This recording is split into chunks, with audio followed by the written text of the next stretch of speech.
And so I literally was typing up a text message to send to Britton saying, dude, I don't know if this is gonna work. I don't think that I can do this. I'm broke. I can't afford this right now. I wish you the best. All right, this is the origin story of videos that promote. Oh, where do we begin? Well, it was a dark, moody day. It was wet, slimy. Boom, sudden burst of light. I was born. And then, okay, but in all honesty, so I guess we should probably start by introducing ourselves. My name is Mason Arnold. And I'm Britton Rasmussen. And we are Videos That Promote. We are the two co-founders. So I guess we'll just start from the origins of how I got into video. So this started when I was 5 years old. I started making YouTube videos with my friends, like every other kid back then, I think. And it slowly just started turning into a passion. And yeah, so I got more serious. My dad got me a cool DSLR camera. I had no idea what I was doing. It was always on automatic and I just point and shoot. I didn't even know the settings until a few years ago. But I just point and shoot, and I slowly started falling in love. And then I just did a small internship with this company called Body Smart. They're a physical therapy company up in Ogden. So I went and lived out of country in Argentina for a few years. But right before that, I did a small internship where I was doing some of their videos for very cheap just to get more experience. And I was like, man, I really like this. This could be something I do full time, or I don't know, I just started igniting that small passion. But I don't know, what was your experience? Did you have any experience growing up? Growing up, I remember, so my grandma, she bought me a film camera. It was one of those super cheap, so it wasn't quite the, what do you call them? It wasn't a disposable, but it was like half a step up from a disposable. It had a plastic body. It wasn't nice. It was one of those, you took a picture and then you scroll like a disposable. So I guess it was just like a disposable on steroids that I took pictures with, and I really enjoyed it for a little bit. But you know, as kids, we have short attention spans, and so I was back to sports because that was what I did growing up. But I always had a really big respect and I was always fascinated by people that could capture really, really cool videos. Especially for me, it was kind of more sports videos, those sports compilations. I always wanted and dreamed of having one of those made of myself. But I never really had a super big opportunity to start dabbling. As I probably had every opportunity to make videos, but I never really did.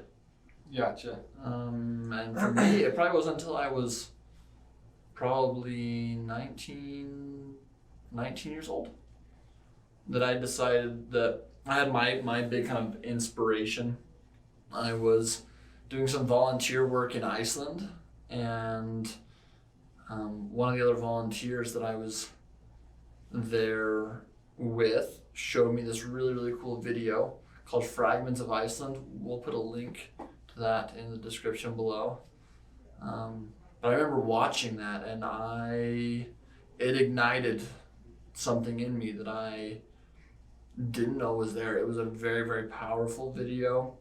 It's a very cinematically beautiful video, but it also has like a very unique kind of style and theme to it.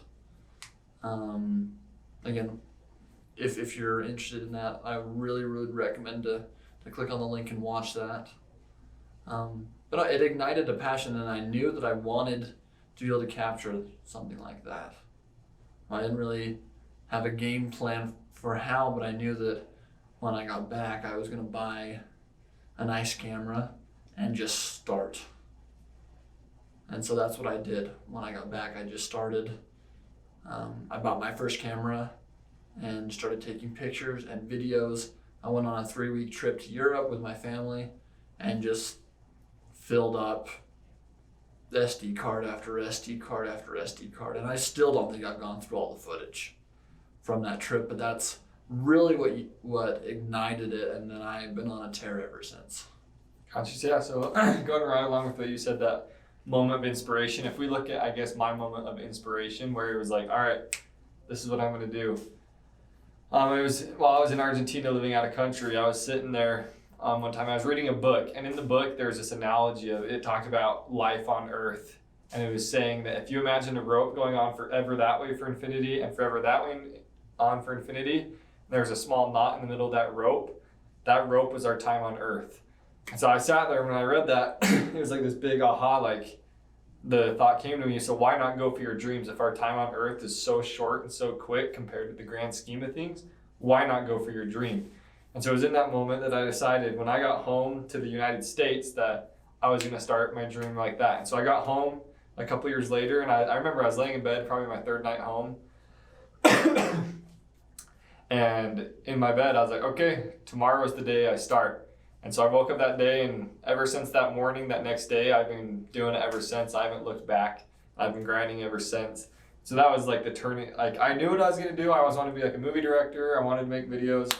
I grew up watching the Devin Supertramp videos, all that stuff. Corridor Digital, they're a big channel about visual effects and stuff. So I grew up watching that stuff. But it wasn't until that moment when I read that book, and then that night in my bed when I decided, all right, tomorrow I start. And since that day, it's like all I've been doing for, how long has it been now? Two years. But I was just a freelancer. Like we didn't have a company or anything. I was just out freelancing, saying yes to whatever job came my way, doing free work for whoever I could, calling up. I remember that, like that next day, I call up my friends and I was like, hey, I want to shoot like a workout promo just to test it out in my friend's gym. And so I called up two of my friends, and this is when I still had no idea what a camera setting was. I don't know how to use cameras. But I filmed that promo video, and we can link that down below as well. I'll play a little clip right here. But so I filmed that. Looking back on it, it was atrocious. It was horrible. But I was just testing out new transitions, testing out this, and it actually got me a gig with a music recording studio in Ogden. So I was calling studios all around Utah, and this is all the next day. So like I started a million miles an hour that next day, and so I was just calling recording studios all throughout the state of Utah and offering my services for free. Like, hey, do you guys have any artists I could come record and do their work for free? And one out of the like 30 I called said yes, come visit me. And so I went up and I actually filmed it as well, so I can link that down below or play a little clip.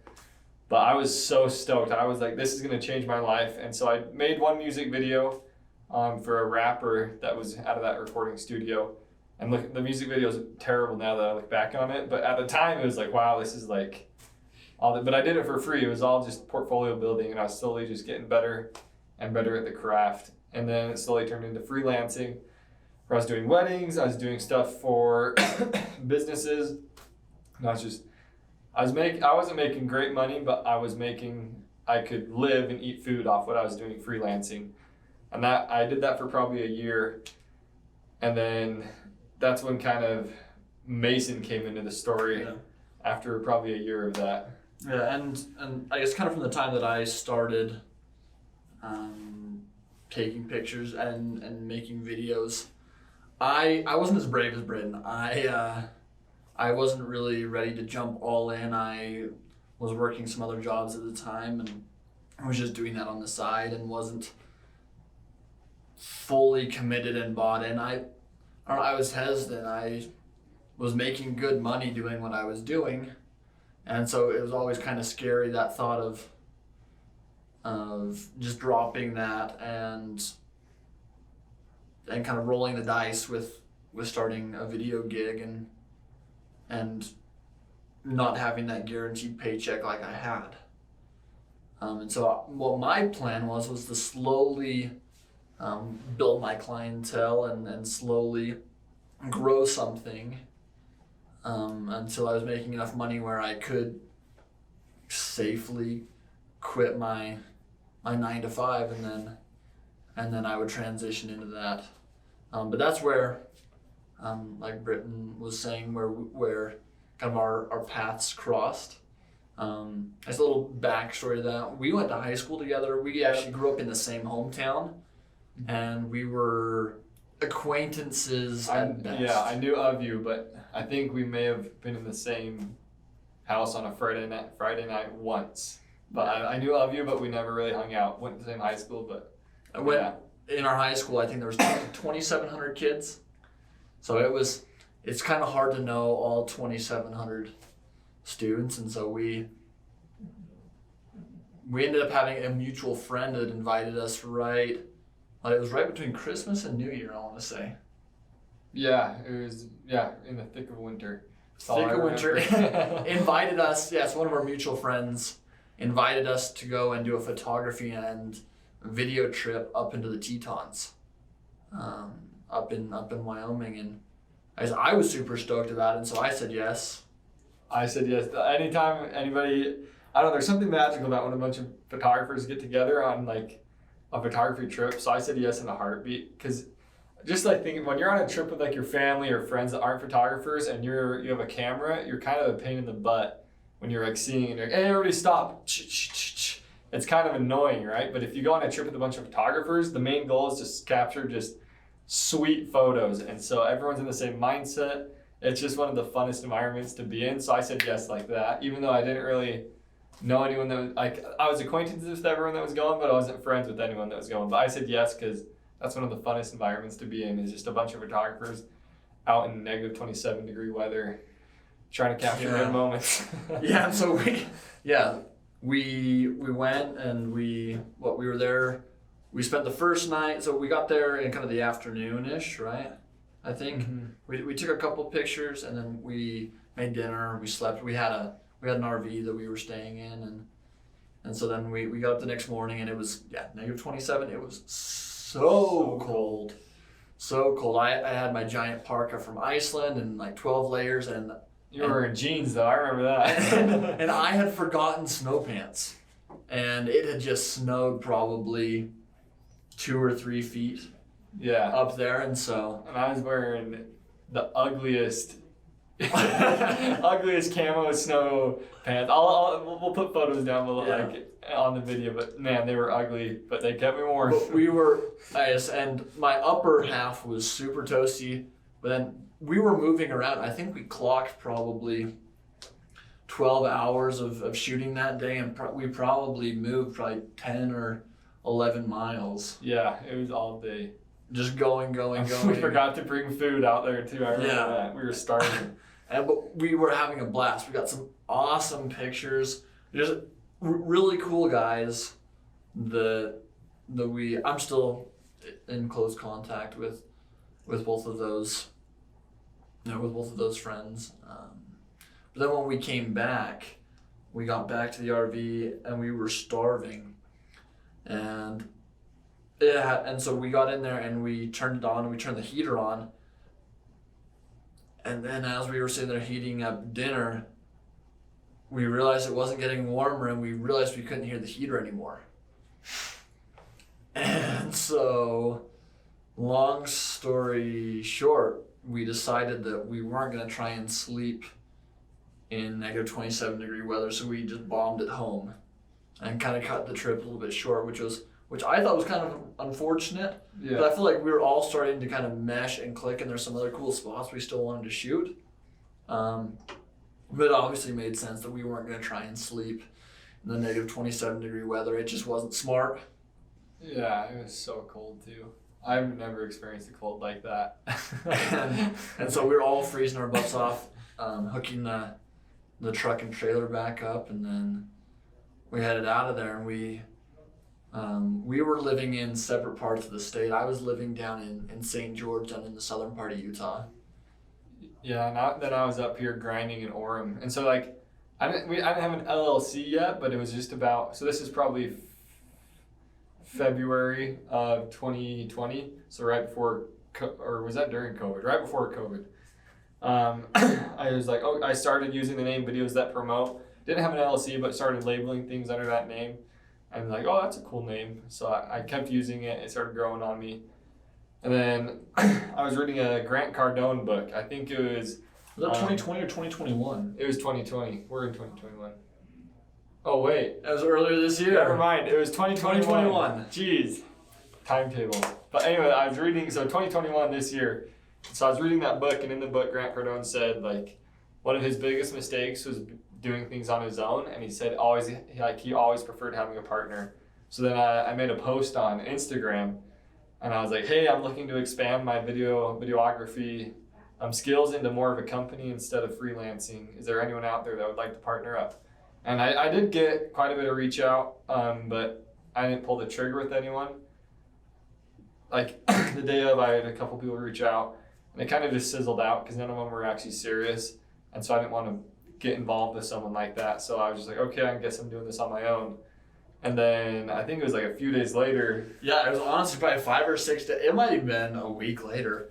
Because I remember I had seen his post, but I just thought, because at the time I was living down in St. George, and I was doing a car detailing business. I was doing it up kind of in the Salt Lake area with one of my friends, but we felt like there was an untapped market down in St. George, so I had moved down there to go and do that. So I wasn't super sure if I wanted to try and make that work. Me being down there, it's about a 3.5 hour drive. So I just didn't see it making a ton of sense. But then a week later, it was still kind of eating at me, and I went, "Oh shoot! Is it gonna hurt if I send him a text or I send him a message on Instagram and see if he's still interested?" So I sent him a message because I was coming up that weekend. I think I was actually coming up later that weekend, like the next day or something. I was coming up. I forget the reason. I'm not sure if it was a wedding or something like that, but I was driving up and I was going to be in Orem. And he said, yeah, you said that we could meet up. And then we went and got barbecue. we went to Bam Bam's in Orem, and it just happened that I was going to be there, and he had about 45 minutes. Mm-hmm. And it was right when I was getting to Orem. I think I had a date. Because you had a date that night, and you're like I got 45 minutes that we can from like 5 to 5:45 because I have something at 6. I was like, perfect. I'll actually be in Orem at 5. So we went and talked, and I just remember it just making sense. I felt like right then and there, we both were kind of like, let's do this. Yeah. It was kind of the ready, fire, aim mentality. We didn't really know what we were doing, but we felt like, at least in my head, I felt like we were both good at photo and video, but then we also had kind of a little bit more of a business and entrepreneur mindset as well, where we didn't necessarily... I just feel like that we both had that same mindset, and that we felt like it meshed really well. Yeah, and I remember, I don't think I've told you this, I was scared at the beginning because this is my baby. I've been working on it for years. It was my dream, and so it was a leap of faith, and it was way scary at the beginning to partner up and give up my baby to someone else as well. But looking back, it's been one of the best things I could have ever done. We would be nowhere near where we are today if I was out there in the trenches alone. So it was, and then, so I remember, right after we had that meeting, you were driving up from St. George to come to shoots. So you're driving for 3 hours, and I remember at the beginning, I was like, man, that's cool. This guy's dedicated. He's driving 3 hours just to come film a video with me from St. George. And then I drive back down and go back and do detailing. So that was huge, because I remember I was still kind of scared about the partnership.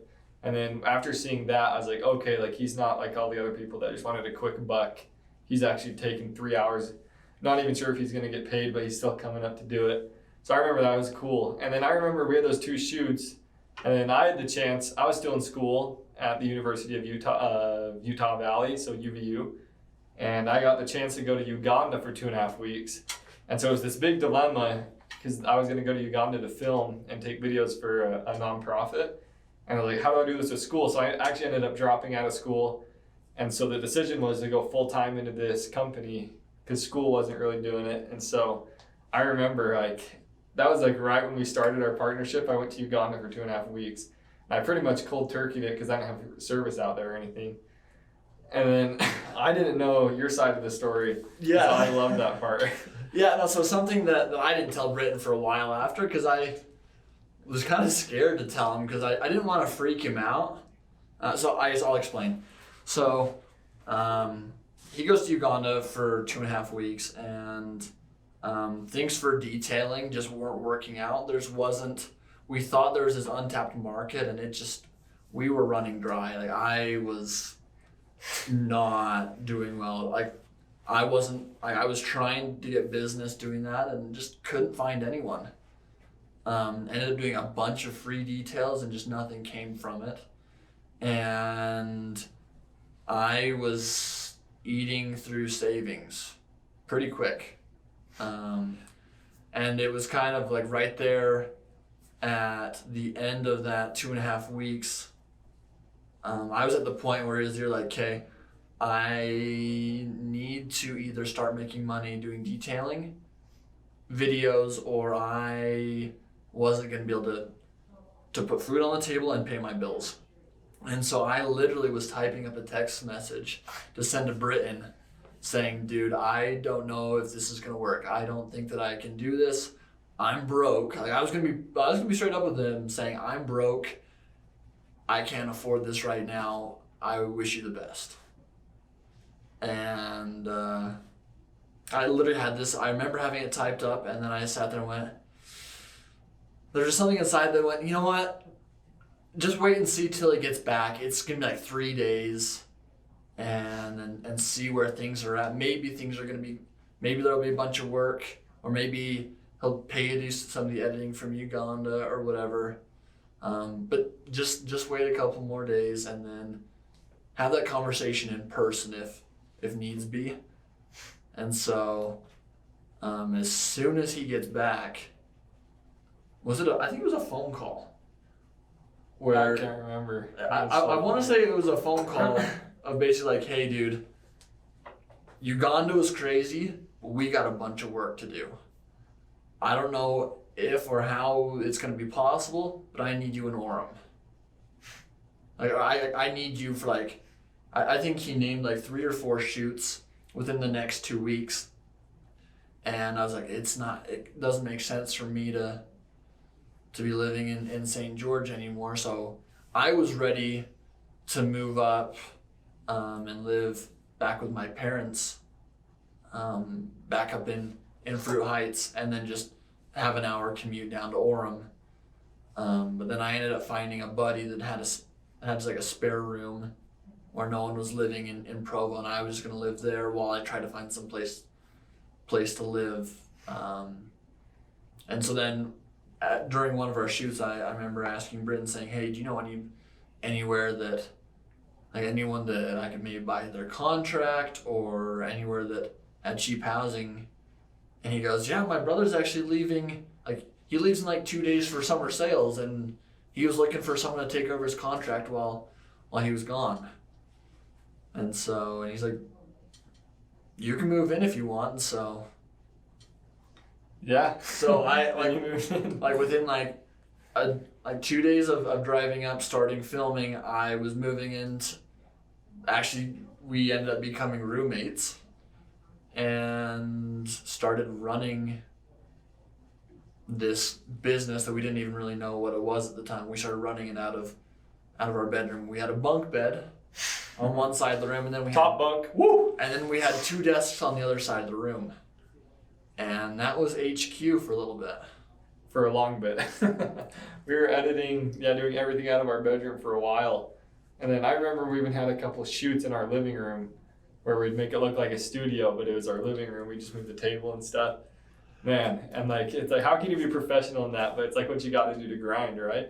You got to start out in your bedroom, and then eventually we got into this office through a great friend called Mitch Hall. And so we did a shoot with him, and we were talking about office space, and he offered to have us come office with him.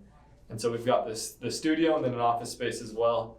So it was just a blessing to get out of that room, because it was getting so crowded in there. It was, and it was so hard to like compartmentalize. Separate my work brain from my play brain. Like, we'd be in our apartment working, and our roommates would be out in their room, and you'd start hearing the click of controllers and them playing Super Smash. And every time I got up and went and played with them, and so it was just like a huge distraction. And so it was hard to like get a lot done because there was so much going on in our apartment. People are coming in and out. So it was just a blessing to get over here to this office. Well, it was also hard to be able to, with meeting with clients, or potential clients, we'd be talking with them, and they say, "Oh, well, can I just like come down to your office?" And like, we couldn't really invite a client to come in and see the studio,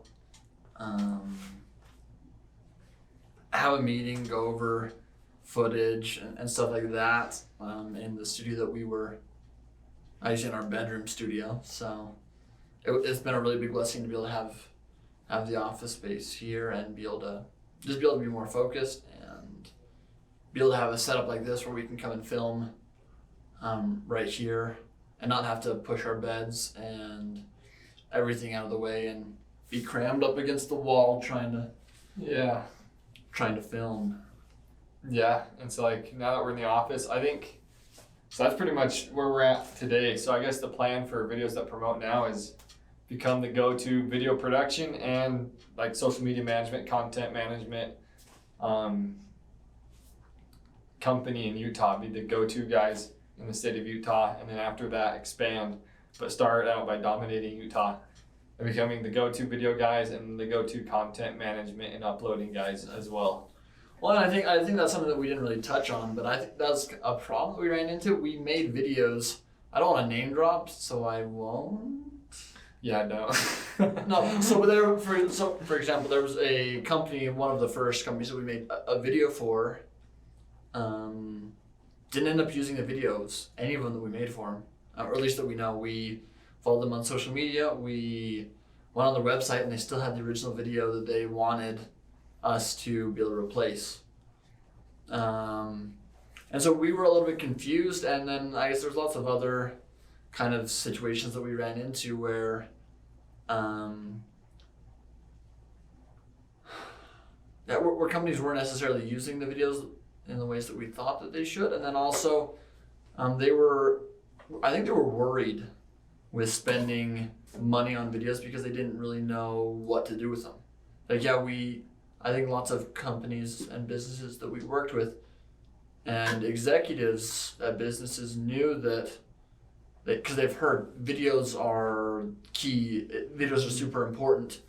And I think lots of them had been used to using videos in training and with internal things, but I don't think that they ever knew or really used videos as an investment. They didn't realize that if they spent, for example, $10,000 on scripting and filming and getting content produced, and then they dumped another $5,000 into running paid ads and social media ads and stuff like that. Maybe they spend $15,000 on this video campaign. Yes, they spend that much, but if they did that, they could make $20, $30, $40, $50, $100,000 off of it. And so we kind of had that shift in realizing that we could assist companies in doing that. And then we've partnered as well with some social media managers and some marketers and, not managers, marketers yeah.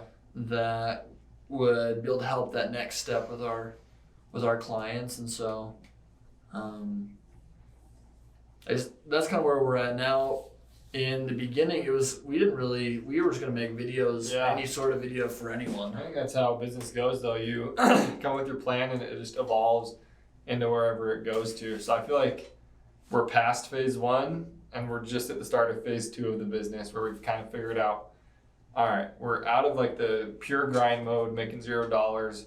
Now we're in the mode of, okay, let's get this sustainable. And then phase three would be, let's scale this to the moon. So I think we're just at the beginning of phase two now. And so it's an exciting time to get to that phase after. It is. It's been like 6 months since we started. That seems super short. It feels like we've been doing it for years. Yeah. Well, and I think the thing too, that like my biggest recommendation to anyone that's watching this, that has an idea, that has a dream of starting a business, the best time to start a business is yesterday. I feel like I can speak for both of us. We both wish that we would have partnered up or jumped head on into this a year and a half before we did. Yeah, so true. So just start today. Second best time. Yeah, because the amount that I feel like that we've learned and that we've grown through doing this has been ridiculous. That no amount of schooling, no amount of planning, no amount of having this idea brewing and growing could have prepared us. I guess allowed us to have the kind of growth that we've had. And it's the same for everyone. We're not unique. We're really not that special. We're two kids that had a dream and we've chased it. And we've been willing to work hard. We've been willing to sacrifice. We've been willing to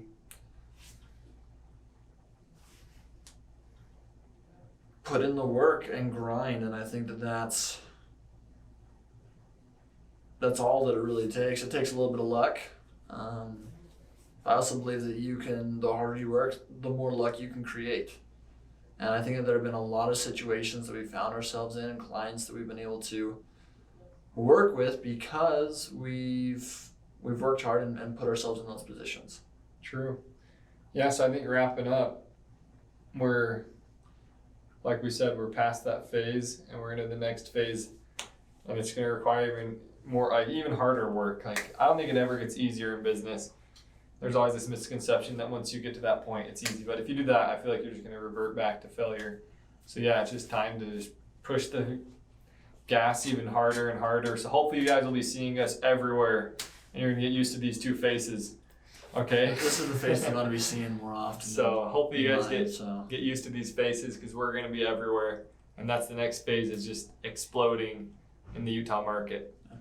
And if you have any questions, if you have any comments, please leave them below and reach out to us. We definitely have made some mistakes that we would love to be able to help other people to avoid. We understand that it's all about collaboration and working with others. So yeah, please feel free to reach out and we'll do whatever we can to help you out. Even if it's like going to lunch and help talking through ideas or giving tips, we're definitely down to do that because we've been blessed and had some really good people help us out in the beginning, and so we'll do what we can to help out. So yep. So yeah, like you said, reach out. Thanks for watching. We know this is a longer video, so if you watch the whole thing, bless up, baby. But take care.